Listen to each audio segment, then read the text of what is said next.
Hi students, Praveen உத்ராத்தில் second பேப்பரில் first paper ஓரளவுக்கு எல்லாமே கொஞ்சம் முடிச்சிருக்கோம் ஸ்டூடெண்ட்ஸ். செகண்ட் பேப்பரில் நாயக்கு கே, அதாவது செகண்ட் பேப்பரில் ஃபஸ்ட்டு கொஸ்டின் அது 30 மார்க்கு, ஒன்று 15 மார்க்கு 2 கேட்குறாங்க எஸ்ஏ. அதில் ஒரு இம்பார்ட்டன்ட் இப்போ பார்க்கலாம். நாயக்கு கே குணோங்கா விவரம் தேத்தே ஹுயே. ஒரு ஹீரோன்னா அவனுக்கு என்ன மாதிரியான குணங்கள், ஒரு நாயகன் அப்படின்னா கதாநாயகன், அவனுடைய குணங்கள் எப்படி இருக்கணும். நாயக்கே 4 பிரகாரோं को உதாகரன் சாகித் லிக்கிய. 4 விதமான குணங்களையும் நாயகனை 4 விதமான குணங்களுடன் உதாரணத்துடன் விளக்குகன்னு கேட்டிருக்காங்க. பார்க்கலாமா? ஆமுக், ஆமுக்னா அறிமுகம். அறிமுகம் भारतीय शास्त्रीय परिभाषा में नाटक को रूपक कहते हैं. அதாவது நம்முடைய பாரதிய பாரம்பரிய நாடகம் இலக்கியத்தில், பாரம்பரிய இலக்கியத்தில் நாடகத்தை வந்து ரூபக் அப்படின்னு சொல்லுவாங்க, உருவகமாக சொல்வார்கள், உருவகம் என்று சொல்வார்கள்னு சொல்கிறாங்க. பாரதிய சாஸ்திரிய பரிபாஷாமே,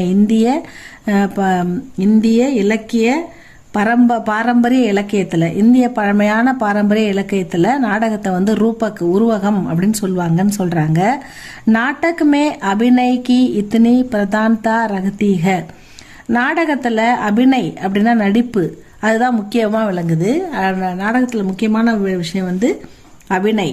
அபிநயனா நடிப்பு, அதுதான் பிரதான்தா ரகத்தீக. கபி கபி அபிநய் கோஹி நாடக் கதை. அந்த அபிநயத்தை, அந்த நடிப்பையே நாடகம் அப்படின்னு சொல்ல ஆரம்பிச்சாங்க. நாடகமே 2 பிரகார்க்கே பாத்திர பாயே ஜாத்தேங்க. நாடகத்தில் 2 விதமான பாத்திரங்கள் இடம்பெறுகின்றன. ஒன்று பிரதான் பாத்திர, அது முக்கிய பாத்திரம், அவர் தான் நாயகனாக இருப்பார். 2வது கவுன் பாத்திரம், இது வந்து 2வது துணை பாத்திரம், இவருக்கு ஒரு துணையாக இருப்பாங்க அப்படின்னு சொல்கிறாங்க. அடுத்தது நாயக்கு கவுன் ஹை, ஒரு நாயகன் யார் அப்படின்னு கேட்குறாங்க. நாயக்கு கவுன் ஹை. நாடகே அபிநேதா கோ ஹம் பாத்திர கஹத்தே ஹை. அபிநேதான்னா நடிகர்கள். நாடகே அபிநேதா கோ ஹம் பாத்திர கஹத்தே. கேரக்டர்ஸ் நம்ம யார் சொல்லணும், அதில் அந்த ஒரு நாடகத்தில் இடம்பெறும் நடிகர்களை நம்ம பாத்திர, கேரக்டர்ஸ் அப்படின்னு சொல்கிறோம். நாடகே சபி தத்துவ பாத்திரம் பர்பி நிர்பர் ரகத்தேகன். அந்த நாடகத்தினுடைய முக்கிய கருத்து எல்லாமே அதில் இடம்பெறும் பாத்திரங்களை பொறுத்தே அமைந்திருக்கும்.